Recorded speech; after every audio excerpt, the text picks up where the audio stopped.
وما أبرئ نفسي إن النفس لأمارة بالسوء إلا ما رحم ربي إن ربي غفور رحيم. وقال الملك ائتوني به أستخلصه لنفسي فلما كلمه قال إنك اليوم لدينا مكين أمين. قال اجعلني على خزائن الأرض إني حفيظ عليم. وكذلك مكنا ليوسف في الأرض يتبوأ منها حيث يشاء نصيب برحمتنا من نشاء ولا نضيع أجر المحسنين ولأجر الآخرة خير للذين آمنوا وكانوا يتقون.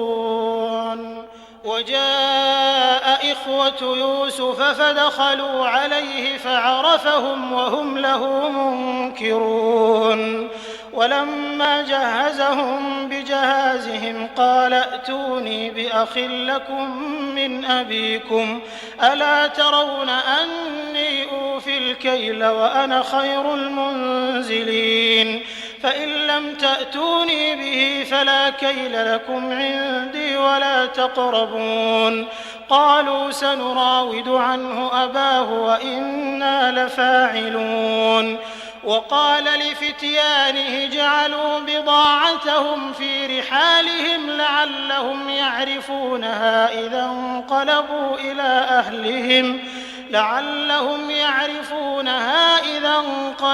إلى أهلهم لعلهم يرجعون. فلما رجعوا إلى أبيهم قالوا يا أبانا منع منا الكيل فأرسل معنا أخانا نكتل وإنا له لحافظون. قال هل آمنكم عليه إلا كما أمنتكم على أخيه من قبل فالله خير حافظا وهو أرحم الراحمين. ولما فتحوا متاعهم وجدوا بضاعتهم ردت إليهم قالوا يا أبانا ما نبغي هذه بضاعتنا ردت إلينا ونمير أهلنا ونحفظ أخانا ونزداد كيل بعير ذلك كيل يسير. قال لن أرسله معكم حتى تؤتون موثقا من الله لتأتونني به إلا أن يحاط بكم. فلما آتوه موثقهم قال الله على ما نقول وكيل. وقال يا بني لا تدخلوا من باب واحد وادخلوا من أبواب متفرقة وما أغني عنكم من الله من شيء إن الحكم إلا لله عليه توكلت وعليه فليتوكل المتوكلون. ولما دخلوا من حيث أمرهم أبوهم ما كان يغني عنهم من الله من شيء إلا حاجة في نفس يعقوب قضاها وإنه لذو علم لما علمناه ولكن أكثر الناس لا يعلمون. ولما دخلوا على يوسف آوى إليه أخاه قال إني أنا أخوك فلا تبتئس بما كانوا يعملون. فلما جهزهم بجهازهم جعل السقاية في رحل أخيه ثم أذن مؤذن أيتها العير إنكم لسارقون. قالوا وأقبلوا عليهم ماذا تفقدون؟ قالوا نفقد صواع الملك ولمن جاء به حمل بعير وأنا به زعيم. قالوا تالله لقد علمتم ما جئنا لنفسد في الأرض وما كنا سارقين. قالوا فما جزاؤه الكاذبين قالوا جزاؤه من وجد في رحله فهو جزاؤه كذلك نجزي الظالمين فبدأ بأوعيتهم قبل وعاء أخيه ثم استخرجها من وعاء أخيه كذلك كدنا ليوسف ما كان ليأخذ أخاه في دين الملك إلا أن يشاء الله نرفع درجات من نشاء وفوق كل ذي علم عليم قالوا إن يسرق فقد سرق أخ له من قبل فأسرها يوسف في نفسه ولم يبدها لهم قال أنتم شر مكانا والله أعلم بما تصفون قالوا يا أيها العزيز إن له أبا شيخا كبيرا فخذ أحدنا مكانه إنا نراك من المحسنين قال معاذ الله أن نأخذ إلا من وجدنا متاعنا عنده إنا إذا لظالمون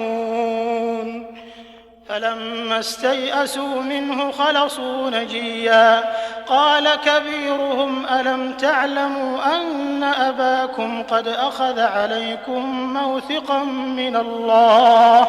ومن قبل ما فرطتم في يوسف فلن أبرح الأرض حتى يأذن لي أبي أو يحكم الله لي وهو خير الحاكمين ارجعوا إلى أبيكم فقولوا يا أبانا إن ابنك سرق وما شهدنا إلا بما علمنا وما كنا للغيب حافظين واسأل القرية التي كنا فيها والعير التي أقبلنا فيها وإنا لصادقون قال بل سولت لكم أنفسكم أمرا فصبر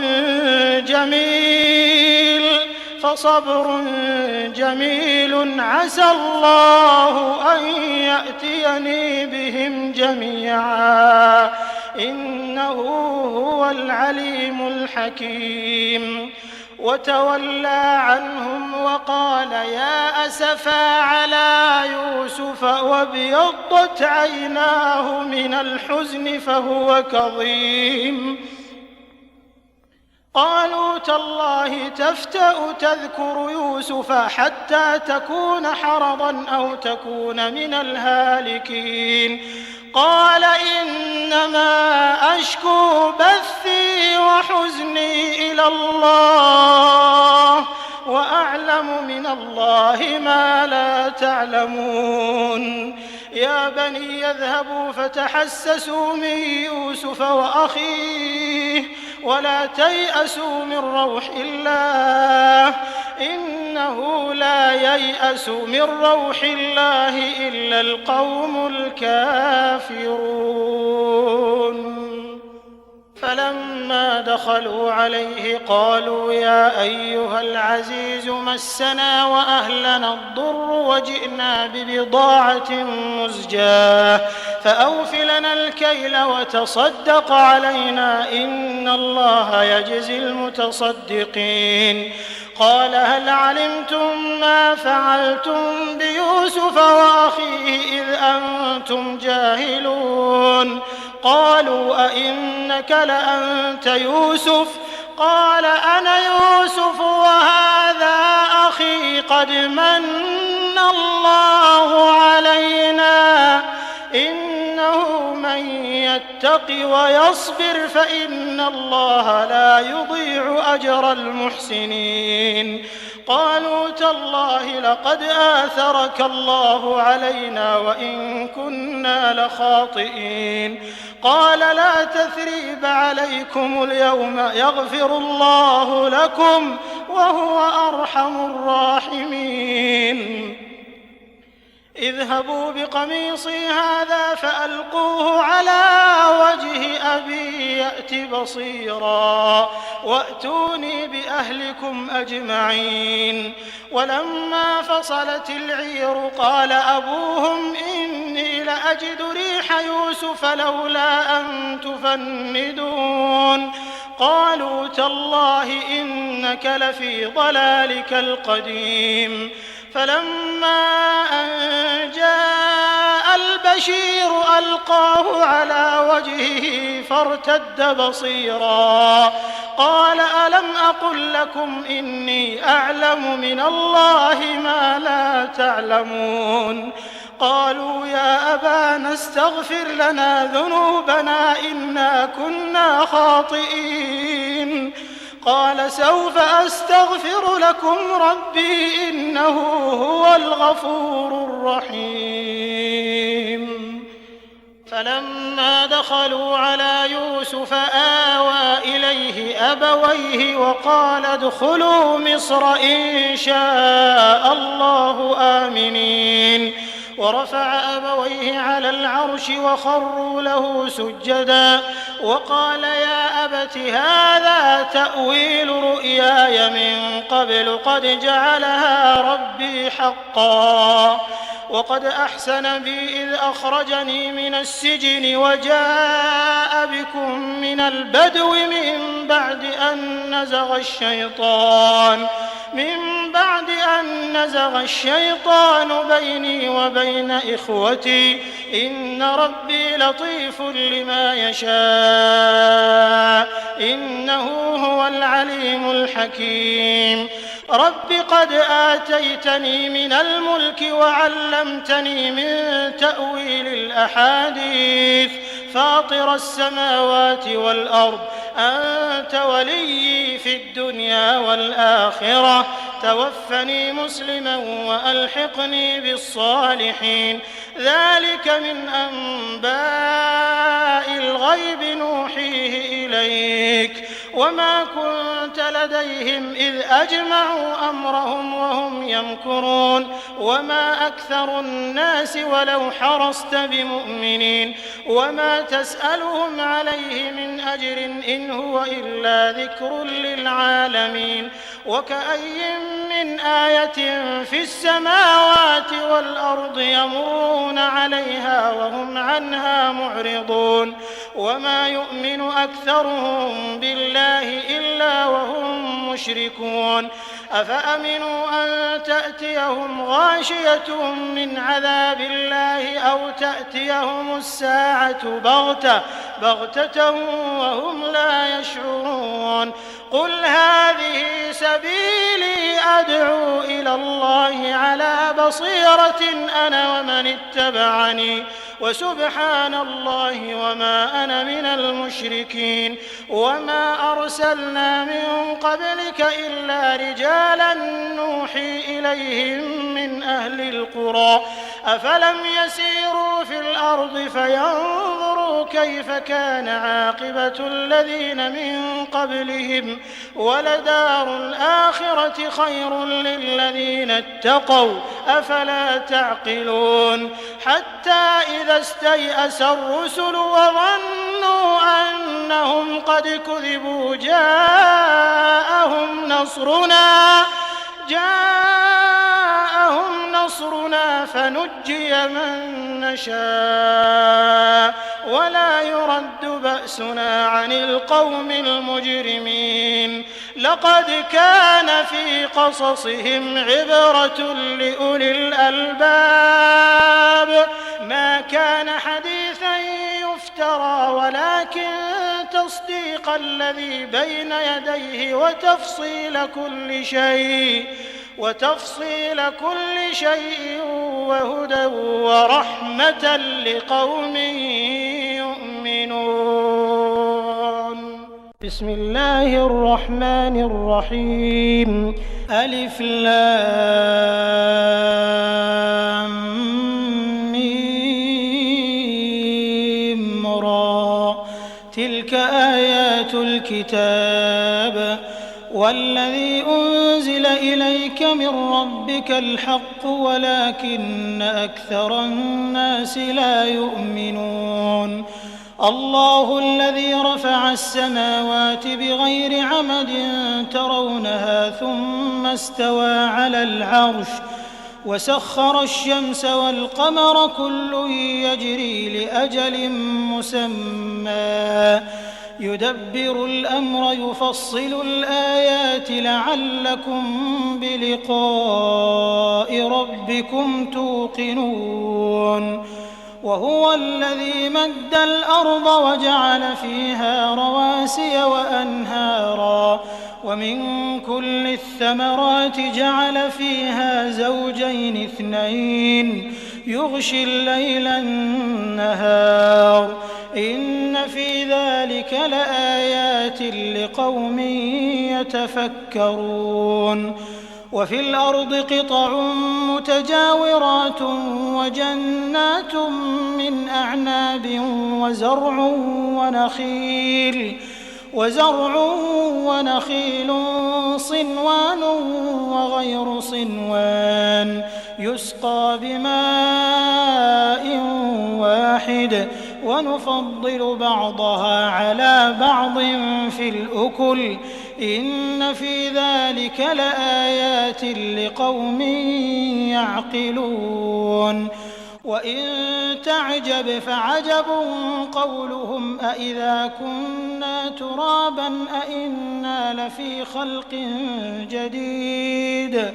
أولئك الذين كفروا بربهم وأولئك الأغلال في أعناقهم وأولئك أصحاب النار هم فيها خالدون ويستعجلونك بالسيئة قبل الحسنة وقد خلت من قبلهم المثلات وإن ربك لذو مغفرة للناس على ظلمهم وإن ربك لشديد العقاب ويقول الذين كفروا لولا أنزل عليه آية من ربه إنما أنت منذر ولكل قوم هاد الله يعلم ما تحمل كل أنثى وما تغيض الأرحام وما تزداد وكل شيء عنده بمقدار عالم الغيب والشهادة الكبير المتعال سواء منكم من أسر القول ومن جهر به ومن هو مستخف بالليل وسارب بالنهار له معقبات من بين يديه ومن خلفه يحفظونه من أمر الله إن الله لا يغير ما بقوم حتى يغيروا ما بأنفسهم وإذا أراد الله بقوم سوءا فلا مرد له وما لهم من دونه من وال هو الذي يريكم البرق خوفا وطمعا وينشئ السحاب الثقال ويسبح الرعد بحمده والملائكة من خيفته ويرسل الصواعق فيصيب بها من يشاء وهم يجادلون في الله وهو شديد المحال له دعوة الحق والذين يدعون من دونه لا يستجيبون لهم بشيء إلا كباسط كفيه إلى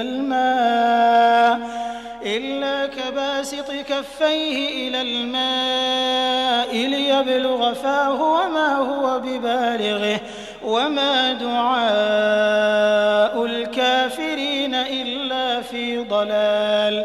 ولله يسجد من في السماوات والأرض طوعا وكرها وظلالهم بالغدو والآصال قل من رب السماوات والأرض قل الله قل أفاتخذتم من دونه أولياء لا يملكون لأنفسهم نفعا ولا ضرا قل هل يستوي الأعمى والبصير أم هل تستوي الظلمات والنور أم جعلوا لله شركاء خلقوا كخلقه فتشابه الخلق عليهم قل الله خالق كل شيء وهو الواحد القهار أنزل من السماء ماء فسالت أودية بقدرها فاحتمل السيل زبدا رابيا ومما يوقدون عليه في النار ابتغاء حلية أو متاع زبد مثله كذلك يضرب الله الحق والباطل فأما الزبد فيذهب جفاء وأما ما ينفع الناس فيمكث في الأرض كذلك يضرب الله الأمثال للذين استجابوا لربهم الحسنى والذين لم يستجيبوا له لو أن لهم ما في الأرض جميعا ومثله معه لافتدوا به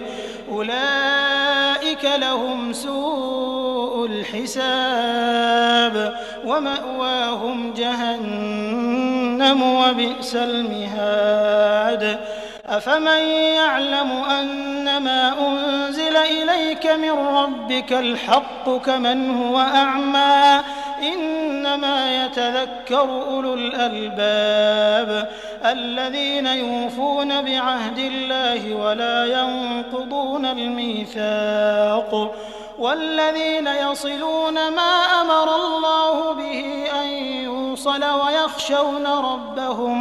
ويخشون ربهم ويخافون سوء الحساب والذين صبروا ابتغاء وجه ربهم وأقاموا الصلاة وأنفقوا مما رزقناهم سرا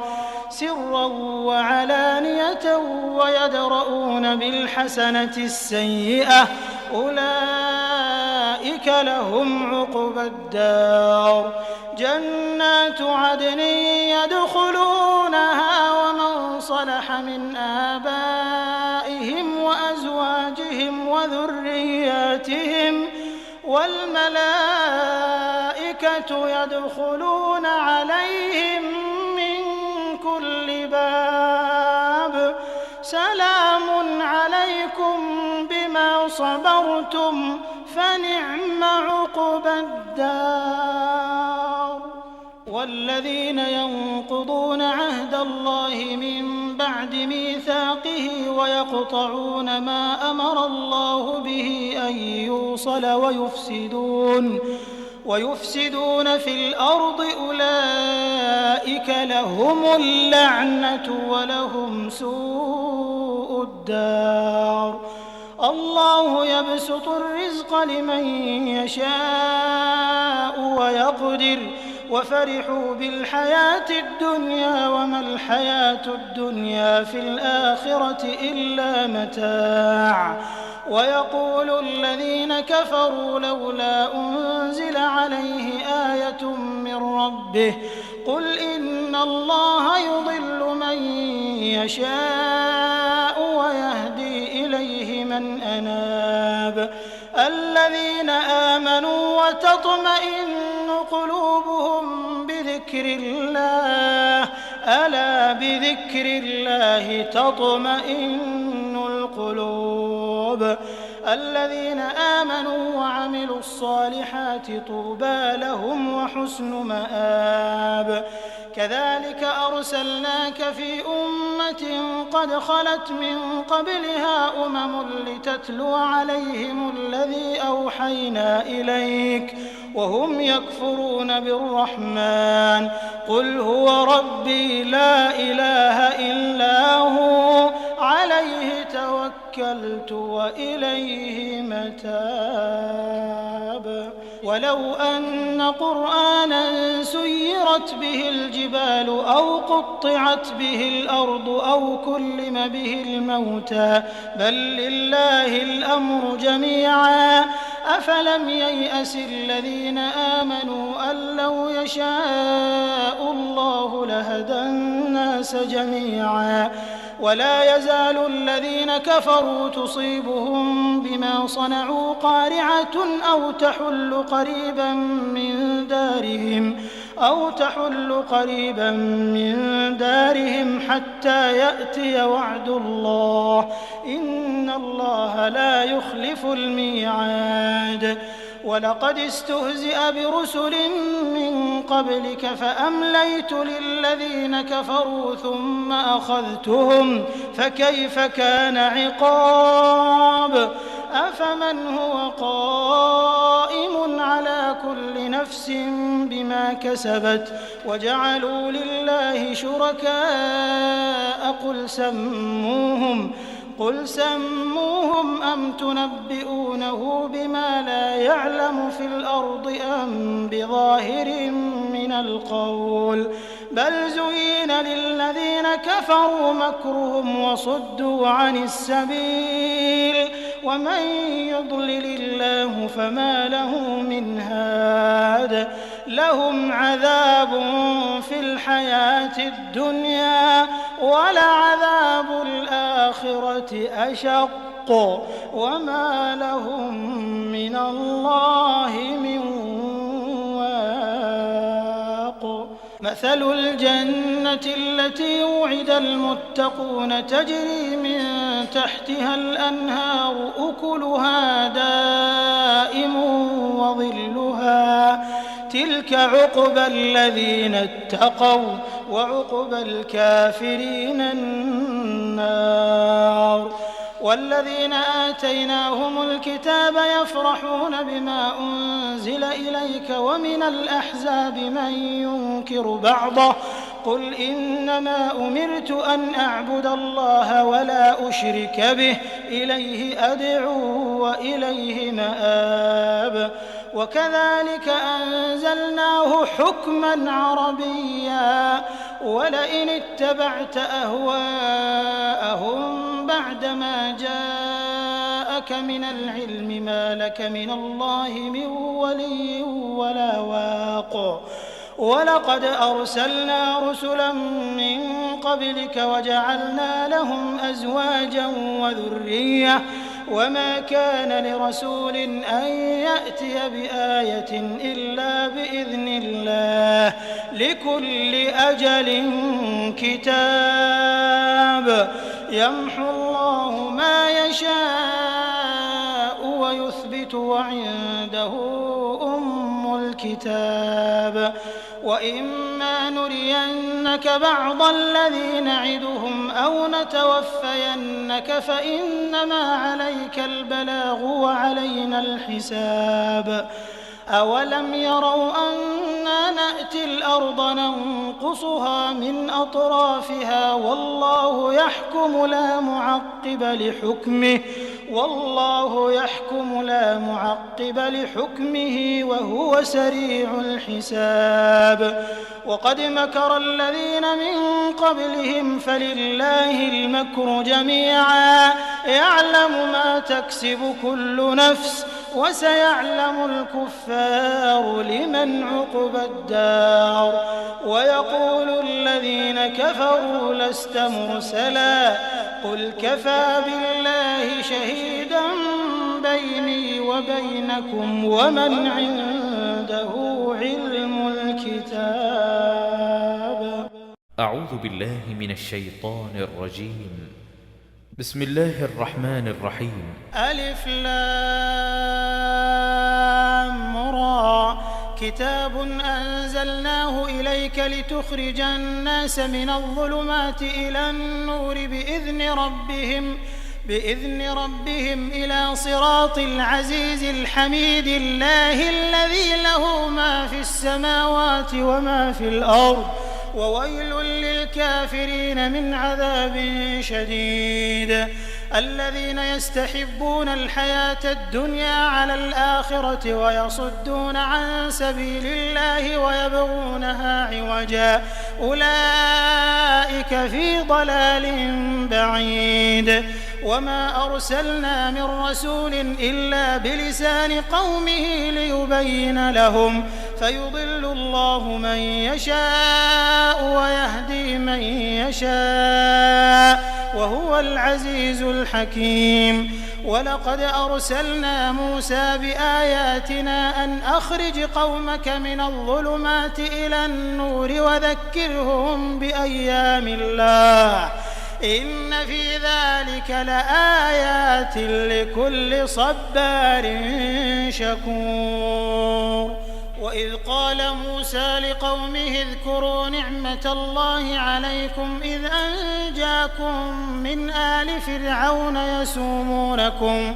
يسومونكم سوء العذاب ويذبحون أبناءكم ويستحيون نساءكم وفي ذلكم بلاء من ربكم عظيم. وإذ تأذن ربكم لئن شكرتم لأزيدنكم ولئن كفرتم إن عذابي لشديد. وقال موسى إن تكفروا أنتم ومن في الأرض جميعا فإن الله لغني حميد. ألم يأتكم نبأ الذين من قبلكم قوم نوح وعاد وثمود والذين من بعدهم لا يعلمهم إلا الله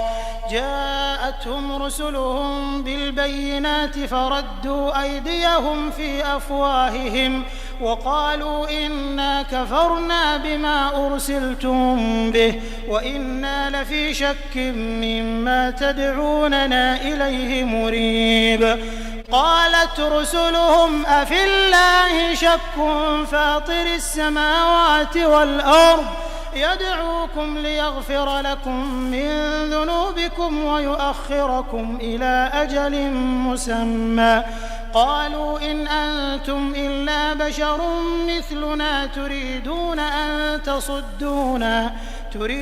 أن تصدونا عما كان يعبد آباؤنا فأتونا بسلطان مبين. قالت لهم رسلهم إن نحن إلا بشر مثلكم ولكن الله يمن على من يشاء من عباده وما كان لنا أن نأتيكم بسلطان إلا بإذن الله وعلى الله فليتوكل المؤمنون. وما لنا ألا نتوكل على الله وقد هدانا سبلنا ولنصبرن على ما آذيتمونا وعلى الله فليتوكل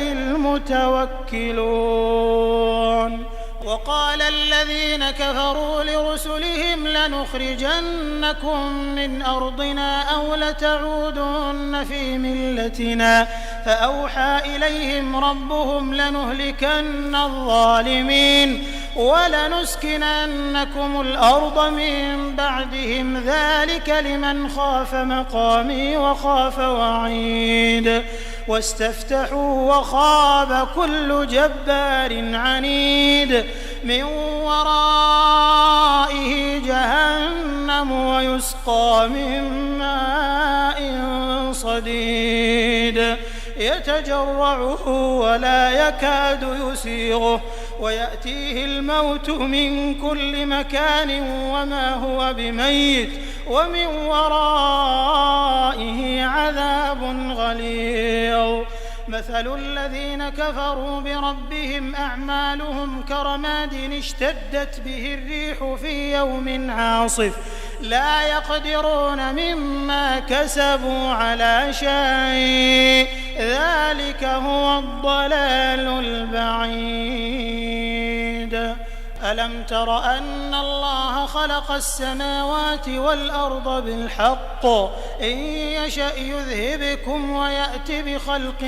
جديد وما ذلك على الله بعزيز وبرزوا لله جميعا فقال الضعفاء للذين استكبروا إنا كنا لكم تبعا فهل أنتم مغنون عنا من عذاب الله من شيء قالوا لو هدانا الله لهديناكم سواء علينا أجزعنا أم صبرنا ما لنا من محيص وقال الشيطان لما قضي الأمر إن الله وعدكم وعد الحق ووعدتكم فأخلفتكم وما كان لي عليكم من سلطان إلا أن دعوتكم فاستجبتم لي فلا تلوموني ولوموا أنفسكم ما أنا بمصرخكم وما أنتم بمصرخي إني كفرت بما أشركتمون من قبل إن الظالمين لهم عذاب أليم وأدخل الذين آمنوا وعملوا الصالحات جنات تجري من تحتها الأنهار خالدين فيها بإذن ربهم تحيتهم فيها سلام ألم تر كيف ضرب الله مثلا كلمة طيبة كشجرة طيبة أصلها ثابت وفرعها في السماء تؤتي أكلها كل حين بإذن ربها ويضرب الله الأمثال للناس لعلهم يتذكرون ومثل كلمة خبيثة كشجرة خبيثة اجتثت من فوق الأرض ما لها من قرار يثبت الله الذين آمنوا بالقول الثابت في الحياة الدنيا وفي الآخرة ويضل الله الظالمين ويفعل الله ما يشاء ألم تر إلى الذين بدلوا نعمة الله كفرا وأحلوا قومهم دار البوار جهنم يصلونها وبئس القرار وجعلوا لله أندادا ليضلوا عن سبيله قل تمتعوا فإن مصيركم إلى النار قل لعبادي الذين آمنوا يقيموا الصلاة وينفقوا مما رزقناهم سرا وعلانية من قبل أن يأتي يوم لا بيع فيه ولا خلال الله الذي خلق السماوات والأرض وأنزل من السماء ماء فأخرج به من الثمرات رزقا لكم وسخر لكم الفلك لتجري في البحر بأمره وسخر لكم الأنهار وسخر لكم الشمس والقمر دائبين وسخر لكم الليل والنهار وآتاكم من كل ما سألتموه وإن تعدوا نعمة الله لا تحصوها إن الإنسان لظلوم كفار وإذ قال إبراهيم رب اجعل هذا البلد آمنا واجنبني وبني أن نعبد الأصنام رب إنهن أضللن كثيرا من الناس فمن تبعني فإنه مني ومن عصاني فإنك غفور رحيم ربنا إني أسكنت من ذريتي بواد غير ذي زرع عند بيتك المحرم ربنا ليقيموا الصلاة فاجعل أفئدة من الناس تهوي إليهم وارزقهم من الثمرات لعلهم يشكرون ربنا إنك تعلم ما نخفي وما نعلن وما يخفى على الله من شيء في الأرض ولا في السماء الحمد لله الذي وهب لي على الكبر إسماعيل وإسحاق إن ربي لسميع الدعاء رب اجعلني مقيم الصلاة ومن ذريتي ربنا وتقبل دعاء ربنا اغفر لي ولوالدي وللمؤمنين يوم يقوم الحساب ولا تحسبن الله غافلا عما يعمل الظالمون إنما يؤخرهم ليوم تشخص فيه الأبصار مهطعين مقنعي رؤوسهم لا يرتد إليهم طرفهم وأفئدتهم هواء وأنذر الناس يوم يأتيهم العذاب فيقول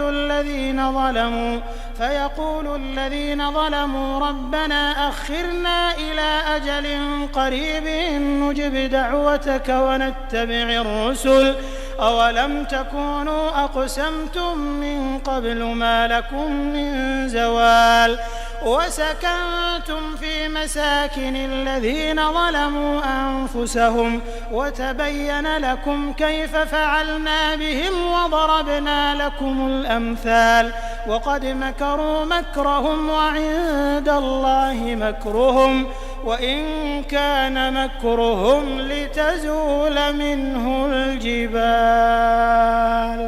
فلا تحسبن الله مخلف وعده رسله إن الله عزيز ذو انتقام يوم تبدل الأرض غير الأرض والسماوات وبرزوا لله الواحد القهار وترى المجرمين يومئذ مقرنين في الأصفاد سرابيلهم من قطران وتغشى وجوههم النار ليجزي الله كل نفس ما كسبت إن الله سريع الحساب هذا بلاغ للناس ولينذروا به وليعلموا أنما هو إله واحد وليذكر أولو الألباب بسم الله الرحمن الرحيم ألف لام را تلك آيات الكتاب وقرآن مبين